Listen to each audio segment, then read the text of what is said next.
کہ یہ عبادت ہے، صدقہ دینا عبادت ہے، خیرات دینا عبادت ہے، اور یہ بھی ایک عبادت ہے، علی کا ذکر کرنا بھی ایک عبادت ہے۔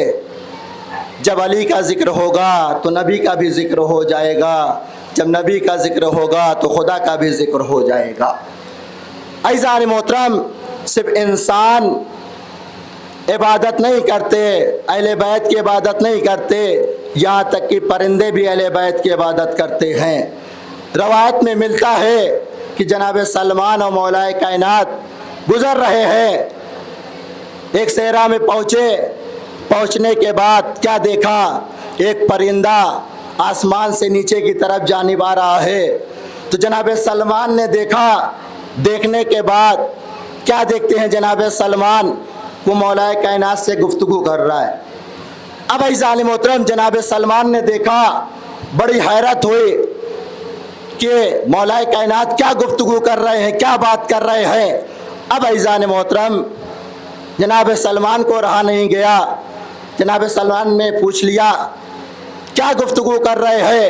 اب عزیزان محترم، مولا کائنات نے کہا وہ پرندہ تھا آسمان کی طرف اور صحرا کی طرف، وہ آتا ہے، آنے کے بعد سلام کرتا ہے، میں نے اس کا جواب دیا، وہ مجھے گفتگو کر رہا ہے، تو میں نے اس سے ایک سوال پوچھ لیا، اس سے یہ سوال پوچھا کہ یہ بتا کہ اس تو بیابان میں، اس صحرا میں یہیں پر رہتا ہے، تجھے بھوک نہیں لگتی، تجھے پیاس نہیں لگتی؟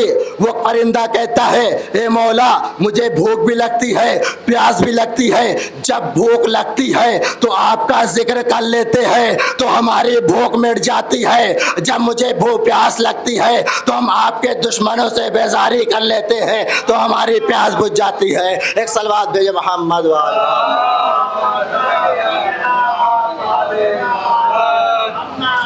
ایک صلوات اور بلند ترین بھیج دے، اللہم صلی علی محمد وآل محمد۔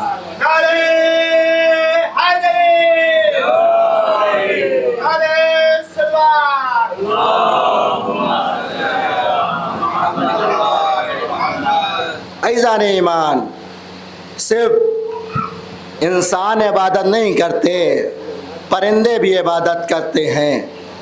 انسان سوچے بھی نہ کہ کون عبادت نہیں کرتا، ہر ایک انسان اہل بیت کی عبادت کرتے ہیں، خدا کی عبادت کرتے ہیں۔ میں نے بتایا کہ ساری عبادتوں کو تقسیم کیا گیا، ذکر علی نے عبادہ، علی کا ذکر کرنا بھی عبادت ہے۔ عزیزان ایمان، مولا کائنات جناب سلمان سے ہی مروی ہے، جو کہ روایت میں ہے کہ کچھ لوگ آنے کے بعد کہتے ہیں کہ آپ دعویٰ کرتے ہیں کہ مردے کو زندہ کرتے ہیں۔ عزیزان محترم، ایک صلوات بھیجے محمد وآل محمد۔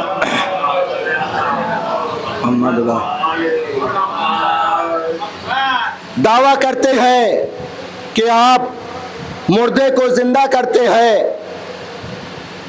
عزیزان محترم، مولا کائنات نے کہا یہ کام تو ہمارے غلام بھی کر لیتے ہیں، صرف ہم مردے کو نہیں زندہ کرتے بلکہ یہ ہمارے جو غلام ہیں وہ بھی مردے کو زندہ کرتے ہیں۔ کہا غلام مردے کو زندہ کرتے ہیں؟ کہا ہاں، غلام بھی مردے کو زندہ کرتے۔ بڑا تعجب ہوا اس کو، کیونکہ علی کا ماننے والا نہیں تھا۔ کہا علی نے آج تو کہہ دیا کہ غلام مردے کو زندہ کرتے ہیں، چلتے ہیں آج امتحان لیتے ہیں ان کے غلام کا کہ وہ مردے کو زندہ کرتا ہے کہ نہیں۔ اب عزیزان محترم، لوگ آئے جناب سلمان کے پاس، آنے کے بعد کہتے ہیں سلمان سنا ہے کہ تم مردے کو زندہ کرتے ہو۔ تو جناب سلمان نے کہا تمہیں کس نے کہا؟ کہا تم جس علی کو مانتے ہو، جس علی کے مولا مانتے ہو، وہی کہہ رہا ہے کہ ہمارے غلام بھی مردے کو زندہ کرتے ہیں۔ تو جناب سلمان نے کہا اگر وہ کہتے ہیں تو سمجھ لو میں مردے کو زندہ کرتا ہوں۔ جیسے ہی کہا تو وہ لوگ کہتے ہیں ایسے نہیں مانیں گے، زبانی نہیں مانیں گے، اس کا پریکٹیکل تمہیں کرنا ہوگا، مردے کو زندہ کر کے دکھانا ہوگا کہ تم مردے کو زندہ کرتے ہو، تب میں علی کی بات کو مانوں گا جو علی نے کہا ہے کہ ہمارے غلام بھی مردے کو زندہ کرتے ہیں۔ اب عزیزان محترم، جناب سلمان نے کہا ٹھیک ہے لے چلو۔ اب وہ لوگ لے چلے، لے جانے کے بعد ایک قبرستان میں لے گئے، جو کہ قبرستان بہت دیکھا کہ جو سب سے پرانی ٹوٹی پھوٹی پڑی ہوئی تھی۔ اب عزیزان محترم، تو وہ لوگ کہتے ہیں کہ اس قبر کے مردے کو زندہ کرو۔ جناب سلمان نے کہا اچھا اس قبر کے مردے کو زندہ کرنا ہے۔ اب عزیزان محترم، وہ لوگ کہتے ہیں ہاں اسی قبر کے مردے کو زندہ کرنا ہے۔ جناب سلمان کہتے ہیں مولا آج تک میں نے مردے کو تو زندہ کیا نہیں، لیکن آپ نے کہا ہے تو میں مردے کو زندہ کر سکتا ہوں۔ اب جناب سلمان نے قبر پر ہاتھ رکھا، ہاتھ رکھنے کے بعد یہی جملہ کہتے ہیں کم بے اذن علی ابن ابی طالب، اڑ جا علی ابن ابی طالب کے حکم سے۔ اب عزیزان محترم، قبر کو پھٹنا تھا، قبر پھٹی، مردہ باہر آیا۔ جب مردہ باہر آیا تو لوگ ڈر گئے، پریشان ہو گئے۔ جب مردہ باہر آیا تو یہ جملہ کہتا ہوا باہر آیا اینا جمال، اینا جمال، میرا جمال کہاں ہے، میرا اونٹ کہاں ہے، میرا اونٹ کہاں ہے۔ اب عزیزان محترم لوگ گھبرا گئے، گھبرانے کے بعد فوراً جناب سلمان کے پیچھے آئے۔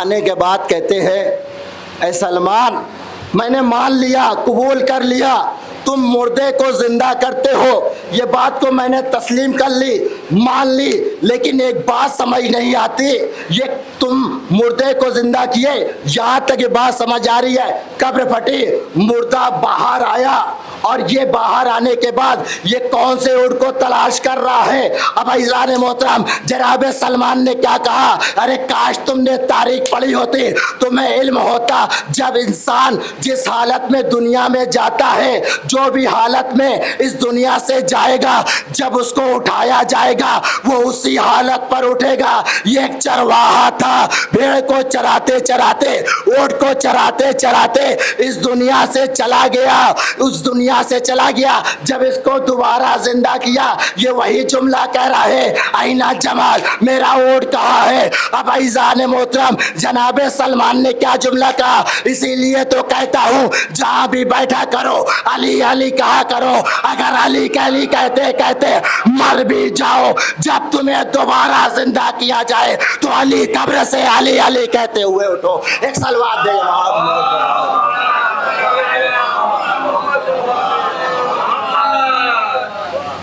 علی علی کہتے ہوئے اٹھو۔ عزیزان محترم، یہ ہے در اہل بیت کی فضیلت۔ اہل بیت جس کو جو کہہ دے وہ ہو جاتا ہے۔ عزیزان محترم، یہ اہل بیت کس طریقے سے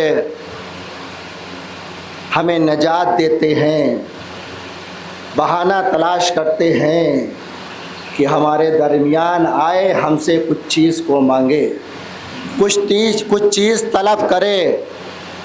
اہل بیت ہمیں بہانے سے عطا کرتے ہیں۔ یہ عزا خانہ یہ در اہل بیت سے منسوب ہے۔ اگر انسان یہاں پر دعا مانگے، یہاں پہ دعا طلب کرے، انسان کی دعا ضرور قبول ہوتی ہے۔ عزیزان محترم، ابھی آپ کس کی زیارت کریں گے؟ کون اکبر ہے جو ہم شکل پیغمبر ہے عزادارو، جو صورت میں سیرت میں رسول سے مشابہ ہے عزادارو۔ امام حسین علیہ السلام کیا کہتے ہیں، جب کبھی مجھے اپنے نانا کو دیکھنا چاہتا تو میں علی اکبر کے چہرے کی طرف دیکھ لیتا۔ ہاں عزاداران مظلوم کربلا، وہ بھی وقت آیا کہ جب علی اکبر اپنے بابا کی خدمت میں آنے کے بعد کہتے ہیں بابا مجھے مرنے کی اجازت دے دیجئے۔ یہ جملہ کہنا تھا، عزادارو اولاد والے بیٹھے ہوئے ہیں، سمجھ سکتے ہیں کوئی بیٹا اپنے باپ سے مرنے کی اجازت مانگتا ہے؟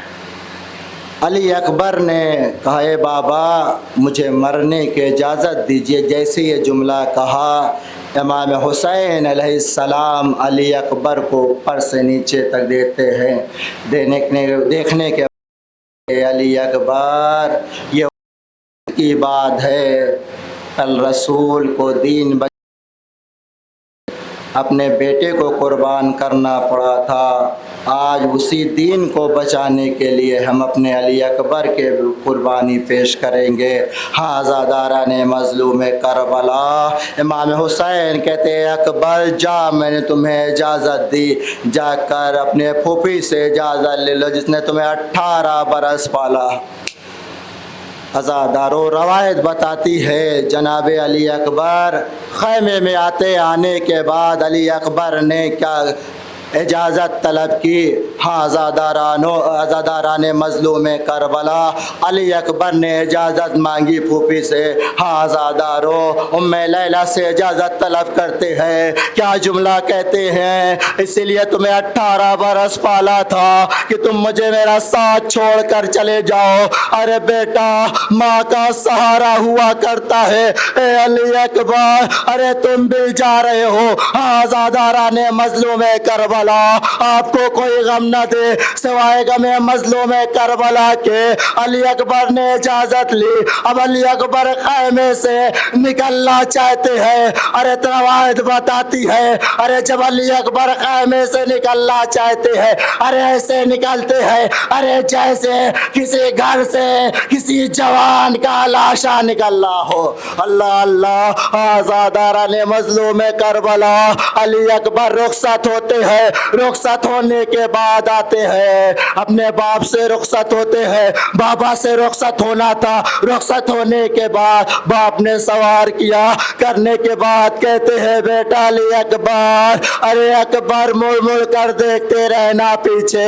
عزاداران مظلوم کربلا، امام حسین علیہ السلام نے اکبر کو روانہ کیا، اکبر کو جدا کیا، اکبر کو سوار کیا۔ اب ادھر علی اکبر آگے چلے، علی اکبر کو آگے چلنا تھا، علی اکبر کو لگا ارے کوئی پیچھے مڑ کر آ رہا، ارے کیا دیکھا، ارے ضعیف باپ کمر تھامے ہوئے چلا رہا ہے۔ عزادارو جیسے ہی علی اکبر نے دیکھا ارے فوراً گھوڑے سے زمین پر آئے، آنے کے بعد کیا کہتے ہیں اکبر کہتے ہیں بابا ارے آپ نے مجھے تو رخصت کر دیا ہے تو کیوں پیچھے پیچھے چلے آ رہے؟ عزادارو امام حسین کیا جملہ کہتے ہیں اے علی اکبر ارے کاش تم صاحب اولاد ہوتے نا، ارے اس درد کو سمجھ سکتے، ارے باپ کے درد کو سمجھ سکتے۔ لو عزادارو علی اکبر میدان میں آئے، ارے جنگ کرتے جاتے ہیں، ارے جنگ کرتے جاتے ہیں، 120 دشمنوں کو فنار کیا۔ امام حسین علیہ السلام روایت بتاتی ہے امام حسین علیہ السلام ایک بلندی پر چڑھ کر علی اکبر کے جنگ کو دیکھا کرتے ہیں۔ ام لیلہ امام حسین علیہ السلام کے چہرے کو دیکھا کرتی ہے۔ عزادارو ایک وقت امام حسین علیہ السلام کے چہرے کا رنگ تو بدلا، ارے ام لیلہ کہتی ہے اے میرے وارث میرے بیٹے کی خیر تو ہے۔ حسین کہتے ہیں اے ام لیلہ اکبر کے مقابلے میں ایک جوان آ گیا ہے، ارے ماں کی دعا بیٹے کے حق میں جلدی قبول ہوتی ہے، جا کر بیٹے کے لیے دعا کرو۔ لو عزادارو ام لیلہ نے ساری بیویوں کو اکٹھا کیا، اکٹھا کرنے کے بعد کہتی ہے میں دعا کروں گے تم آمین کہنا۔ ام لیلہ کہتی ہے یوسف کو یعقوب سے ملانے والے علی اکبر کو مجھ سے ملا دو۔ لو عزادارو علی اکبر دوبارہ واپس آئے، آنے کے بعد اپنے بابا سے کہتے اے بابا ارے ایک گھونٹ اگر پانی پانی مل جائے تو ان لوگوں کو بتا دے ارے بنی ہاشم کے شعر کسے کہتے ہیں؟ اللہ اللہ۔ امام حسین کہتے اے بابا، امام حسین کہتے اے بیٹا، ارے تو نے ایسے طلب کی جو نہیں ہے، اپنی زبان کو ہماری زبان پہ رکھ دو، لو آزادارو۔ علی اکبر نے جیسے ہی اپنی زبان کو ارے بابا کی زبان پہ رکھنا چاہا، ارے فوراً کیس لاتے ہیں، کہتے ہیں بابا ارے آپ کی زبان تو مجھ سے زیادہ سوکھی ہے، مجھ سے زیادہ کچھ کہ آزادارو۔ ادھر دوبارہ علی اکبر میدان میں آتے ہیں، ارے جنگ کرتے جاتے ہیں، آزادارو فوج آزادی کا، ارے یہ بنی ہاشم کے شیر ہے، ایسے قابو میں نہیں آئیں گے، ارے جیسے عباس کو مارا ہے ارے اس طریقے سے حملہ کرو آزادارو۔ ارے فوج نے چھپ کر حملہ کیا، ایک شکی نے ایک ایسا نیزہ مارا، ارے جا کر علی اکبر کے کلیجے پر پیوست ہو گیا۔ علی اکبر اب گھوڑے پر سنبھل نہ سکے، گھوڑے سے زمین پر آواز دے اے بابا مدد کو، ارے ضعیف باپ گرتے پڑتے آتا آنے کے بعد کیا دیکھتا ہے، ارے جوان قلعہ جوان ہے، ایڑیا رگڑ رہا ہے آزادارو۔ علی اکبر نے ایک ہاتھ سینے پہ رکھا ہوا ہے اور ایڑیا رگڑ رہے ہیں آزادار۔ امام حسین علیہ السلام کہتے ہیں اے بیٹا ارے سینے پہ ہاتھ کیوں رکھے ہو؟